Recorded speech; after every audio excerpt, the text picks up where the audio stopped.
नमस्कार दोस्तों, target with Himanshu Tiwari पे मैं हिमांशु तिवारी आप सभी का स्वागत करता हूं। जैसा कि बायोलॉजी में हम लोगों ने पढ़ा हुआ था सेल के बारे में, तो सेल के जो पहला लेक्चर था उसको आप जरूर देखिएगा। उसके बाद में ही आप ये सेकंड लेक्चर इसका देखिएगा ताकि आपको सारी चीजें वहां से भी कोरिलेट हो सकें, आप समझ सकें। और वहां पर मैंने आपको स्टार्टिंग में मैंने आपको बताया था कि सेल का जो फॉर्मेशन है वो कैसे होता है, छोटे छोटे से सेल्स मिल करके कैसे एक ऑर्गेनिज्म का डेवलपमेंट करते हैं, कैसे जो है सेल्स, बहुत सारी सेल्स आपस में मिलकर के टिश्यू का फॉर्मेशन होता है, और टिश्यू का फॉर्मेशन होने के बाद में ऑर्गन का फॉर्मेशन होता है। ऑर्गन, जब बहुत सारे ऑर्गन्स आपस में जुड़ते हैं तो ऑर्गन सिस्टम का फॉर्मेशन होता है, और ऑर्गन सिस्टम जब आपस में मिलते हैं तो उसके बाद में ऑर्गेनिज्म का फॉर्मेशन होता है। तो ये एक हमने पढ़ा था ऑर्गेनिज्म का डेवलपमेंट, ये कैसे होता है, बहुत सारी सेल्स जब आपस में मिलती हैं। तो ये सेल्स का, बहुत सारी सेल्स का आपस में मिलना और ऑर्गेनिज्म का डेवलपमेंट, ये चीजें हमने फर्स्ट लेक्चर में पढ़ी थी। उसके साथ साथ में मैंने और आपने, हम दोनों ने मिलकर के क्या पढ़ा था उसमें, मैंने ये पढ़ा था कि जो सेल होती है उसकी सबसे पहले खोज किसने की थी। तो सबसे पहले खोज रॉबर्ट हुक ने की थी, और कब की थी, 1665 में की थी, और डेड सेल पर ही उन्होंने की थी। तो अब डेड सेल की बात हो जाती है तो फिर लिविंग सेल्स की या जीवित कोशिकाओं की भी बात आती है, तो वो लिविंग सेल्स की खोज सबसे पहले किसने की थी, एंटोनी वॉन लीवेनहॉक ने की थी। किसने, एंटोनी वॉन लीवेनहॉक ने की थी। उसके साथ साथ में मैंने क्या उसमें आपको बताया था, फर्स्ट लेक्चर में मैंने आपको बताया था कि कोशिका जो होती है उसको संरचनात्मक व क्रियात्मक इकाई बोलते हैं, स्ट्रक्चरल एंड फंक्शनल यूनिट, ठीक है। और उसके साथ साथ में कोशिका सिद्धांत के बारे में हमने और आपने उसको समझा था कि कोशिका सिद्धांत के बारे में सेल्डन एवं श्वान ने सबसे पहले बताया सेल्डन एवं श्वान ने बताया था सबसे पहले। और उसके बाद में क्या पढ़ा गया था कि मनुष्य के शरीर की सबसे बड़ी कोशिका और सबसे छोटी कोशिका और सबसे लंबी कोशिका के बारे में, विश्व की सबसे बड़ी कोशिका, सबसे छोटी कोशिका, इसके बारे में भी हम लोगों ने पढ़ा था। और आज हम सबसे पहले यहाँ पर पादप कोशिका के बारे में पढ़ेंगे और जंतु कोशिका के बारे में पढ़ेंगे। तो पादप कोशिका के जो स्ट्रक्चर होता है उसके बारे में आपके सामने ये जो डायग्राम दिख रहा है, ये किसका है, पादप कोशिका का स्ट्रक्चर है। तो पादप कोशिका का स्ट्रक्चर, यहाँ पर ये पादप कोशिका का स्ट्रक्चर जो है आप देख रहे हैं, यही सबसे पहले जो डेड सेल में जो दिखा था, और हमने आपको शायद मैंने आपको बताया भी था कि मधुमक्खी के छत्ते के आकार का होता है जो सेल का स्ट्रक्चर होता है, जो सबसे पहले रॉबर्ट हुक ने खोजा था। रॉबर्ट हुक ने खोजा था जब उन्होंने देखा था कि एक कॉर्क को, जो ओनियन की जो बल्ब होती है उसको जो है उसका सेक्शन करके जब माइक्रोस्कोप में देखा, तो माइक्रोस्कोप में देखने पर ही उनको किस तरीके का उसका शेप दिखाई पड़ा, कुछ इस तरीके का है। या हनी कॉम्ब आपने अपने आसपास में भी देखा होगा कि हनी कॉम्ब कैसा होता है, ऐसा ही होता है, हेक्सागोनल टाइप का। हेक्सागोनल का मतलब हो गया षष्ठभुजी संरचना, उसके आकार का आपको उसमें कोशिका का स्ट्रक्चर दिख रहा होगा। तो इस आज हमें क्या पढ़ना है, पादप कोशिका। क्या पढ़ना है, पादप कोशिका। तो पादप कोशिका का स्ट्रक्चर देखते हैं पहले कि क्या होता है पादप कोशिका में, ठीक है। इसी को ही बोलते हैं इंग्लिश में प्लांट सेल। क्या बोलते हैं, प्लांट सेल। तो प्लांट सेल के बारे में इसमें देखेंगे। तो प्लांट सेल में जो बाहर की जो लेयर होती है, जो सबसे बाहर की जो ये लेयर होती है, इसको क्या बोलते हैं, सेल बोलते हैं, सेल वॉल बोलते हैं, सॉरी क्या बोलते हैं इसको, सेल वॉल बोलते हैं। इस प्लांट सेल में सबसे बाहर की जो आउटर मोस्ट लेयर होती है उसको सेल वॉल बोलते हैं, या हिंदी में ही इसको क्या बोलते हैं, कोशिका भित्ति बोलते हैं। क्या बोलते हैं, कोशिका भित्ति बोलते हैं। अब इसके अंदर की जो लेयर होती है तो इसको क्या बोलेंगे, इसको बोलेंगे प्लाज्मा मेम्ब्रेन। क्या बोलेंगे, प्लाज्मा मेम्ब्रेन बोलते हैं, ठीक है, प्लाज्मा मेम्ब्रेन बोलेंगे, प्लाज्मा मेम्ब्रेन। अब हम चलेंगे, ये तो हो गई, देखें सबसे आउटर जो लेयर होती है उसको बोलते हैं सेल वॉल। और किसकी हम बात कर रहे हैं, पादप में। हम अभी आपको ये डायग्राम भी बता दे रहे हैं, उसके साथ साथ में हम आपको डिफरेंस भी, जब मैं जंतु कोशिका का भी डायग्राम यहाँ पर मैं बना दूंगा, उसके बाद में मैं इन दोनों के डिफरेंस को भी, और एक एक चीज को आप समझते हुए चलिएगा ताकि आपको इनके डिफरेंस समझने में भी कोई प्रॉब्लम ना हो, तो इजिली आप उसको भी समझ सकें। यहाँ पर जो आउटर मोस्ट लेयर है उसको क्या बोलते हैं, सेल वॉल बोलते हैं, कोशिका भित्ति बोलते हैं पादप कोशिका में। और जो इनर मेम्ब्रेन होती है, इनर का मतलब आंतरिक जो झिल्ली होती है, ये जो सेकंड वाली झिल्ली, इसको बोलते हैं प्लाज्मा मेम्ब्रेन। इसको क्या बोलेंगे, प्लाज्मा मेम्ब्रेन बोलेंगे, ठीक है। या सेल मेम्ब्रेन भी इसको बोलते हैं, क्या बोलते हैं, सेल मेम्ब्रेन, ऑब्लिक कर देते हैं, सेल मेम्ब्रेन भी बोलते हैं, ठीक है। तो सेल मेम्ब्रेन, और इस सेल मेम्ब्रेन के बाद में जो आगे की जो लेयर है उसको क्या बोलेंगे, यहाँ पर बहुत सारी चीजें होंगी, यहाँ पर फ्लूइड होगा, इस फ्लूइड को क्या बोलेंगे, यहाँ पर जो फ्लूइड होगा इसको क्या बोलेंगे, साइटोप्लाज्म। क्या बोलेंगे, साइटोप्लाज्म, साइटोप्लाज्म, साइटोप्लाज्म, इसको बोलते हैं साइटोप्लाज्म। इसको हिंदी में बोलते हैं कोशिका द्रव्य। क्या बोलते हैं, कोशिका द्रव्य बोलते हैं, ठीक है, कोशिका द्रव्य बोलते हैं। और इसी में ही इस प्लांट सेल में बहुत बड़ी सी दो या एक हम यहां पर बना देते हैं, मेंशन कर देते हैं, क्या होती है, ये होती है रिक्तिका, इसको हिंदी में बोलते हैं रिक्तिका, रिक्तिका ऑब्लिक रसधानी। क्या बोलते हैं, रसधानी। और इंग्लिश में इसको बोलते हैं वैक्यूल। क्या बोलते हैं, वैक्यूल बोलते हैं, वैक्यूल या रिक्तिका बोलते हैं। और इसी में ही बीच में यहां पर अगर आप देखेंगे तो यहां पर क्या होता है, न्यूक्लियस होता है। क्या होता है, न्यूक्लियस होता है। इस तरीके से बना देंगे यहाँ पे, ये इस तरीके से, ठीक है, आपको समझ में आ रहा होगा आई होप। न्यूक्लियस ये इस तरीके से, ठीक है। तो इसके बाहर की ये लेयर भी हम यहाँ पे बना देते हैं ताकि और भी चीजें हमें यहाँ पे क्लियर हो जाए, समझ में आए और इजी वे में हम इसको समझ सकें और आपको भी समझ में आए वो सारी चीजें जो भी मैं यहाँ पर आपको बोर्ड पे मैं बता रहा हूँ। तो ये यहाँ पर, तो इस न्यूक्लियस में और क्या क्या चीजें होती हैं, इसको क्या बोलते हैं, इसको बोलते हैं न्यूक्लियस, या हिंदी में ही बोलते हैं केंद्रक। क्या बोलते हैं, केंद्रक। और इस पूरे पोर्शन को क्या बोलेंगे, इस पूरे पोर्शन के अंदर जो भी चीजें होंगी तो उनको उसको बोलेंगे न्यूक्लियोलस। क्या बोलेंगे, न्यूक्लियोलस। और यहाँ पर ये जो आपको यहाँ पर ये जो छिद्र दिख रहे हैं, या आप यहाँ पर आपको ये जो पोर्स दिख रहे हैं, ये देख रहे हैं जगह जगह पर, इनको बोलते हैं न्यूक्लियोपोर, ठीक है, या केंद्रक छिद्र बोलेंगे। हिंदी में क्या बोलेंगे, केंद्रक छिद्र बोलेंगे, केंद्रक छिद्र बोलेंगे, केंद्रक छिद्र बोलेंगे, या इंग्लिश में ही इसको क्या बोलते हैं, न्यूक्लियोपोर बोलते हैं। और यहां पर अंदर इसके क्या होता है, इस तरीके से क्रोमैटिन होता है। क्या होता है, क्रोमैटिन होता है, क्रोमैटिन, क्रोमैटिन धागा होता है, क्रोमैटिन धागा होता है। और इसमें यहां पर क्रोमैटिन थ्रेड होता है। और इसके अंदर भी यहां पर भी भरा हुआ होता है द्रव, जिसको कि क्या बोलते हैं, और इसको क्या बोलते हैं, प्रोटोप्लाज्म बोलते हैं। क्या बोलते हैं, प्रोटोप्लाज्म, प्रोटोप्लाज्म बोलते हैं। और यहां पर ये क्या होता है, क्रोमैटिन होता है, क्रोमैटिन थ्रेड होता है। और इसी में ही क्या होता है, डीएनए होता है। क्या होता है, डीएनए होता है। और इसी जो पादप कोशिका है, इस पादप कोशिका में और भी चीजें होती हैं, जैसे कि यहाँ पर क्या बना देते हैं, माइटोकॉन्ड्रिया बना देते हैं, power house of the cell इसको बोलते हैं। क्या बोलते हैं, power house of the cell बोलते हैं, ठीक है। तो ये हो गई हमारी यहाँ पर क्या, माइटोकॉन्ड्रिया। ये क्या हो गई, माइटोकॉन्ड्रिया, लिख देते हैं माइटोकॉन्ड्रिया, माइटोकॉन्ड्रिया, ठीक है। तो माइटोकॉन्ड्रिया हो गया, ये सारी चीजें आपने यहाँ पर समझी, माइटोकॉन्ड्रिया। और उसके बाद में इतनी चीजों को आप यहाँ पर नोट कर लीजिए ताकि मैं और भी चीजों को यहाँ पर मैं मेंशन कर सकूं। तो आपने इसका स्क्रीनशॉट ले लिया होगा और चीजों को मैं यहाँ पर बता देता हूं।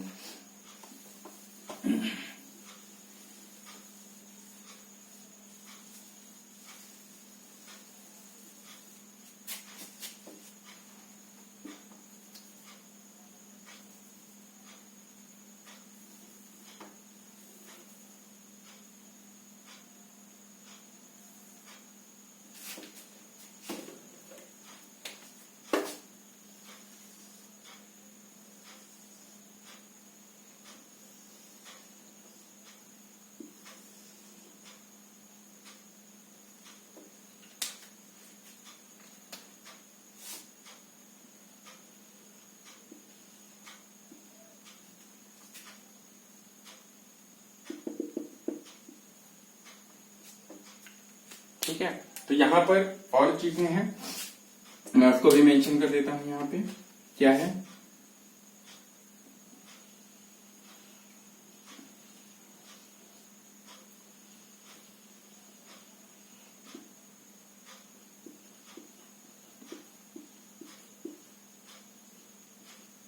ये है ईआर। ईआर बोले तो endoplasmic reticulum. Endoplasmic reticulum, endoplasmic reticulum. Endoplasmic reticulum को ही हिंदी में बोलते हैं अंतःपरिद्रव्यी जालिका। ये अंतःपरिद्रव्यी जालिका, मैं यहाँ पर एक एक पार्ट को मैं आपको यहाँ पे डायग्रामेटिक फॉर्म में बता रहा हूँ, और मैं आपको जब मैं इसके आगे की जो मैं वीडियोस दूंगा उसमें आपको एक एक पार्ट में और उसको डिटेल्ड में आपको मैं बताऊंगा, ठीक है। और यहाँ पर ये आपको दाने की तरीके से, और endoplasmic reticulum are of two type, मतलब ये दो तरीके की होती है एंडोप्लाज्मिक रेटिकुलम। एक होती है रफ और एक होती है स्मूथ। स्मूथ को बोलते हैं चिकनी अंतःपरिद्रव्यी जालिका, और ये मतलब होता है खुरदुरी अंतःपरिद्रव्यी जालिका। जो न्यूक्लियस के पास में होती है वो खुरदुरी होती है। वो कैसी होती है? खुरदुरी होती है, रफ होती है अंतःपरिद्रव्यी जालिका। और जो न्यूक्लियस से दूर होती है वो चिकनी होती है अंतःपरिद्रव्यी जालिका। तो एंडोप्लाज्मिक रेटिकुलम दो तरीके की, एक होती है रफ और एक होती है स्मूथ, ठीक है। उसके साथ साथ में यहाँ पर मैं और भी चीजों को बता देता हूँ। यहाँ पर होते हैं राइबोसोम्स। क्या होते हैं? राइबोसोम होते हैं। तो यहाँ पर उसको भी मैं बना देता हूँ।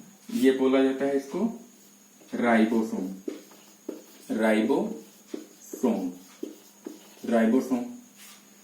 राइबोसोम को भी हम यहाँ पर नोट कर लेंगे। इनके बारे में भी हम पढ़ेंगे, राइबोसोम के बारे में भी, और राइबोसोम के स्ट्रक्चर भी हम देखेंगे आगे और भी इसका, ठीक है। और इसके बारे में डीपली भी हम इन सारी चीजों को पढ़ेंगे, ठीक है। आगे हम इसको हम यहाँ पे रब कर दे रहे हैं। तो राइबोसोम्स हो गए। राइबोसोम्स के साथ साथ में और भी क्या क्या चीजें होती हैं इसके अंदर। यहाँ पर क्या होता है? राइबोसोम हो गया। फिर गोल्जी ऑपरेटस होता है कुछ इस तरीके से इसको बोलते हैं गोल्जी कॉम्प्लेक्स भी बोलते हैं, हिंदी में भी गोल्जी कॉम्प्लेक्स भी बोलते हैं। गोल्जी कॉम्प्लेक्स भी प्रेजेंट होता है यहाँ पे, और राइबोसोम्स भी प्रेजेंट होते हैं। और राइबोसोम्स भी दो तरीके के होते हैं। कौन कौन से? एक होता है 70S राइबोसोम, एक होता है 80S राइबोसोम। 70S राइबोसोम और एक होता है 80S राइबोसोम। तो 70S और 80S राइबोसोम्स के बारे में भी हम यहाँ पर पढ़ेंगे। और क्या होता है? और इसमें होता है प्लास्टिड। क्या होता है? प्लास्टिड होता है तारे के आकार का होता है, स्टार शेप्ड, ठीक है। क्या है? प्लास्टिड भी प्रेजेंट होता है। और प्लास्टिड भी मेनली जो होते हैं प्लांट सेल का इंपॉर्टेंट फीचर है, क्योंकि प्लास्टिड सिर्फ और सिर्फ किसमें पाया जाता है? पादप कोशिका में या प्लांट सेल में ही पाया जाता है। और प्लास्टिड भी 3 प्रकार के होते हैं। प्लास्टिड भी कितने प्रकार के होते हैं? 3 प्रकार के होते हैं। एक होता है ल्यूकोप्लास्ट, एक होता है क्रोमोप्लास्ट, एक होता है क्लोरोप्लास्ट, जिसमें से अवर्णी लवक हिंदी में बोलते हैं और वर्णी लवक बोलते हैं, और क्या बोलेंगे? हरित लवक बोलते हैं, ठीक है। इनके भी फंक्शंस को भी हम समझेंगे। यहाँ पर प्लास्टिड, या इनको बोलते हैं हिंदी में क्या बोलेंगे? लवक। इसको क्या बोलेंगे? लवक बोलेंगे हिंदी में। तो ये भी कितने प्रकार के होते हैं? ल्यूकोप्लास्ट, क्रोमोप्लास्ट और क्लोरोप्लास्ट। क्या होता है? क्लोरोप्लास्ट। इनके बारे में भी हम पढ़ेंगे। क्लोरोप्लास्ट, इसके बारे में भी पढ़ेंगे। तो यहाँ पर बेसिकली अगर हम देख रहे हैं तो कुछ चीजें हमें यहाँ पर पादप कोशिका के बारे में, और जो भी चीजें अगर इस डायग्राम में कुछ भी चीजें और भी रह गई हैं या मिस हो चुकी हैं या यहाँ पर मिस हो गई हैं, तो मैं उनको भी यहाँ पर मेंशन कर दूंगा, या मैं जब डिटेल्ड में मैं पढ़ाऊंगा तो वहां पर भी मैं एक एक चीज का डायग्राम बनाऊंगा। डायग्राम बनाने के साथ साथ में मैं वहां पर उसको एक्सप्लेन करूंगा डिटेल्ड में, और आपको वो वहां पर भी और भी कायदे से समझ में आएंगी, रिवीजन हो जाएगा आपका भी, और आपको वो सारी चीजें समझ में आएंगी इजीली वे में।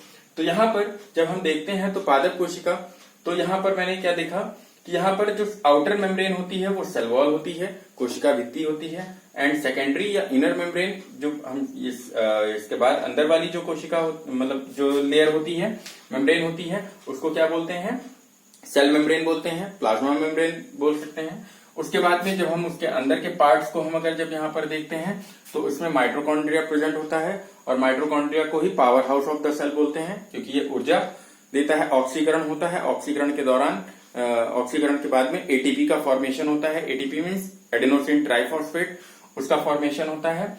और यहाँ पर केंद्रक होता है, केंद्रक में यहाँ पर न्यूक्लियोपोर होते हैं या केंद्रक छिद्र होते हैं। केंद्रक छिद्र के बाद में जब हम अंदर की तरफ जाते हैं तो इसमें क्रोमैटिन थ्रेड होता है, और उसके साथ साथ में यहाँ पर प्रेजेंट होता है आपका प्रोटोप्लाज्म प्रेजेंट होता है। ठीक है, प्रोटोप्लाज्म प्रेजेंट होता है। ये जो द्रव दिख रहा है ये प्रोटोप्लाज्म कहलाता है। और यहाँ पर जब हम और भी चीजों को देखेंगे तो यहाँ रिक्तिका होती है, बड़ी रिक्तिका होती है प्लांट सेल में। और एनिमल सेल में आपने पढ़ा होगा, एनसीईआरटी की बुक में साफ साफ लिखा हुआ है कि एनिमल सेल में रिक्तिका अनुपस्थित होती है, या बहुत छोटी होने की वजह से उनको वहां पर एब्सेंट के फॉर्म में दिखाया गया है, तो बहुत छोटी होती हैं। और ये क्या करती हैं, फूड को स्टोर करने का काम करती हैं। ठीक है, ये जो रिक्तिका होती है फूड को स्टोर करने का काम करती हैं, फूड को स्टोर कर लेती हैं। उसके साथ साथ में इसका साइज प्लांट सेल में बड़ा होता है। ठीक है, तो वो चीजें आपने यहाँ पे समझी। जब हम इस न्यूक्लियस के बाहर आते हैं तो यहाँ पर न्यूक्लियस के बाहर यहाँ पर आपको ये क्या दिख रहा है, endoplasmic reticulum. Endoplasmic reticulum basically दो प्रकार का होता है, एक होता है रफ और एक होता है स्मूथ। रफ को बोलते हैं खुरदुरी और स्मूथ को बोलते हैं चिकनी। चिकनी अब यहाँ पर ये दो प्रकार के हो गए, इसके बारे में भी हम पढ़ेंगे। जो न्यूक्लियस के पास में होती हैं उस पर छोटे छोटे से यहाँ पर दाने दाने से होते हैं, तो जिसकी वजह से ये क्या होती है, खुरदुरी होती है। इसीलिए इसको क्या बोलते हैं, जो पास वाली न्यूक्लियस के पास में होती है उसको बोलते हैं रफ एंडोप्लाज्मिक रेटिकुलम। और जो न्यूक्लियस से दूर होती है, जो ये वाली जो दिख रही है, इसको बोलते हैं स्मूथ एंडोप्लाज्मिक रेटिकुलम। इसको क्या बोलेंगे, स्मूथ एंडोप्लाज्मिक रेटिकुलम। ठीक है, तो चिकनी अंतःप्रद्रवी जालिका बोल देंगे। ठीक है, उसके बाद में यहाँ पर नीचे यहाँ पर राइबोसोम्स होते हैं। राइबोसोम्स भी कितने प्रकार के होते हैं, दो प्रकार के होते हैं। तो वो कौन कौन से, 70S और 80S। ठीक है, वो हम बताएंगे आपको कि 70S किसमें है और 80S किसमें है। ठीक, उसके बाद में गोल्जी ऑपरेटस होता है या गोल्जी कॉम्प्लेक्स होता है जो कि प्रेजेंट होता है। उसके साथ साथ में प्लास्टिड के बारे में हम लोगों ने जाना कि प्लास्टिड लवक बोलते हैं हिंदी में, और ये भी कितने प्रकार के होते हैं, 3 प्रकार के होते हैं। कौन कौन से, एक होता है ल्यूकोप्लास्ट, एक होता है क्रोमोप्लास्ट, एक होता है क्लोरोप्लास्ट। ठीक है, या हिंदी में ही इसको अगर हम जानेंगे तो अवर्णी लवक, वर्णी लवक और हरित लवक। तो ये चीजें बेसिक सी छोटी छोटी सी चीजें हमने पादप कोशिका के बारे में यहाँ पर इस डायग्राम के थ्रू देखा। अब इसी के बाद में मैं जंतु कोशिका के बारे में और उसके भी डायग्राम को मैं यहाँ पर मेंशन कर देता हूँ, ताकि आपको जंतु कोशिका और पादप कोशिका दोनों में डिफरेंस भी पता हो सके और इसके बारे में आपको जानकारी भी मिल सके। तो मैं इसको रब कर देता हूँ और जल्दी से मैं उन चीजों को भी यहाँ पर बना देता हूँ जंतु कोशिका के बारे में। ठीक है, आगे देखता हूँ। तो जंतु कोशिका, यहाँ क्या लिखेंगे, जंतु कोशिका। जंतु कोशिका का स्ट्रक्चर भी हम देखेंगे। जंतु कोशिका में कौन कौन सी चीजें प्रेजेंट होती हैं। यहाँ पर एनिमल सेल, क्या लिखेंगे, एनिमल सेल। एनिमल सेल के बारे में पढ़ेंगे, इसका स्ट्रक्चर भी हम देखेंगे। इसका स्ट्रक्चर कुछ इस तरीके से होता है। ठीक है, यहाँ पर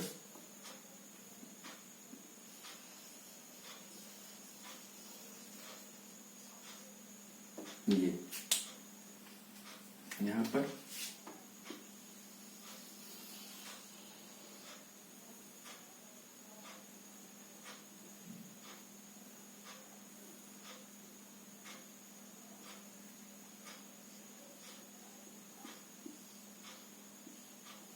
ये न्यूक्लियस हो गया आपका।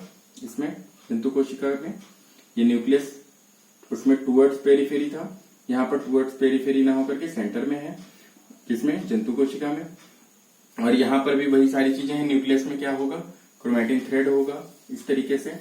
यहाँ पर भी क्या होगा, प्रोटोप्लाज्म होगा और न्यूक्लियोपोर होगा न्यूक्लियोलस इसको पूरे को बोलेंगे। ये सारी चीजें अगर होंगी, और हिंदी में ही अगर हम बात करते हैं तो इसको क्या बोलते हैं, केंद्रक बोलेंगे। क्या बोलेंगे, केंद्रक बोलेंगे। और ये क्या होगा, ये होगा क्रोमैटिन, क्रोमैटिन धागे। क्या होगा, क्रोमैटिन धागे। इसमें क्या होगा, प्रोटोप्लाज्म होगा, प्रोटोप्लाज्म, प्रोटोप्लाज्म प्रेजेंट होगा। उसके साथ साथ यहां पर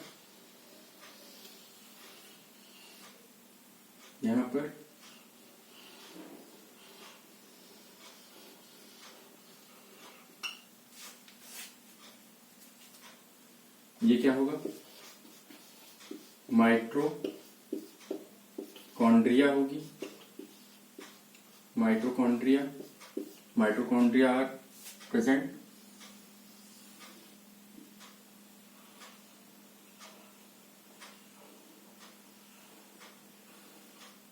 ये भी माइटोकॉन्ड्रिया ही है, दोनों ही माइटोकॉन्ड्रिया हैं। ठीक है, माइटोकॉन्ड्रिया, ठीक है, माइटोकॉन्ड्रिया। इसी के नीचे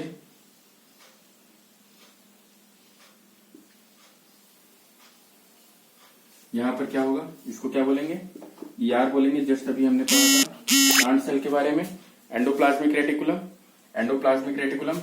तो एंडोप्लाज्मिक रेटिकुलम जो न्यूक्लियस के पास में होगा, जो यहाँ पर ऐसे ऐसे दिख रहा होगा, तो ये क्या होगी, ये होगी आपकी यहाँ पर रफ एंडोप्लाज्मिक रेटिकुलम, खुरदुरी। और जो न्यूक्लियस से दूर होगी इसको क्या बोलेंगे, स्मूथ एंडोप्लाज्मिक रेटिकुलम। उसी के साथ साथ में यहाँ पर क्या होंगे, लाइसोसोम्स प्रेजेंट होंगे। ये क्या होगा, इसको बोलेंगे लाइसोसोम, लाइसोसोम। लाइसोसोम के बारे में भी बहुत ही इंपॉर्टेंट चीजें हैं, बहुत ही ज्यादा कॉम्पिटिटिव में पूछा जाता है लाइसोसोम। लाइसोसोम को आत्महत्या की थैली, इसमें हाइड्रोलाइटिक एंजाइम होता है। इसमें लाइसोसोम में 24 टाइप्स के एंजाइम्स होते हैं, जो कि क्या करते हैं कि जो किसी भी कोशिका में अगर मतलब जंतु कोशिका में अगर वो टूट फूट होती है या किसी का भी डिस्ट्रॉय होता है, तो वो उसको क्या कर देता है, डाइजेस्ट कर देता है, ये लाइसोसोम। ठीक है, जो कि प्लांट सेल में प्रेजेंट नहीं था। ठीक है, आगे देखेंगे यहाँ पर फ्लूइड होता है। इसको क्या बोलेंगे, जो फ्लूइड होता है इसको साइटोप्लाज्म बोलेंगे। क्या बोलेंगे, इसको साइटोप्लाज्म बोलेंगे। सॉरी,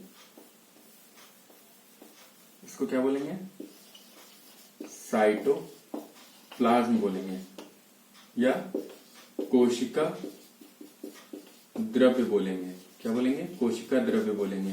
तो साइटोप्लाज्म होता है और गोल्जी ऑपरेटस होता है। और क्या होगा इसमें, गोल्जी एपरेटस होगा, इसको बोलेंगे गाल्जी काय, गाल्जी काय। ठीक, गाल्जी काय भी प्रेजेंट होता है एनिमल सेल में।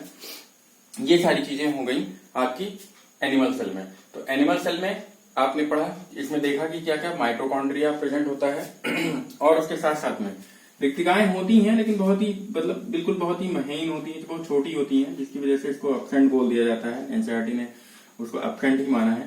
तो ये क्या है, रिक्तिका है। और रिक्तिका को ही हिंदी में ही रसधानी बोलते हैं। क्या बोलते हैं, रसधानी।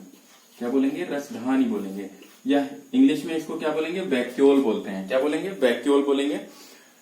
किसको, रिक्तिका को। तो इसमें अपसेंट होती है, लेकिन बहुत ही छोटी होने की वजह से इसको क्या बोलते हैं कि अपसेंट बोल देते हैं। नहीं तो छोटी होती हैं लेकिन प्रेजेंट होती हैं इसमें एनिमल सेल में भी।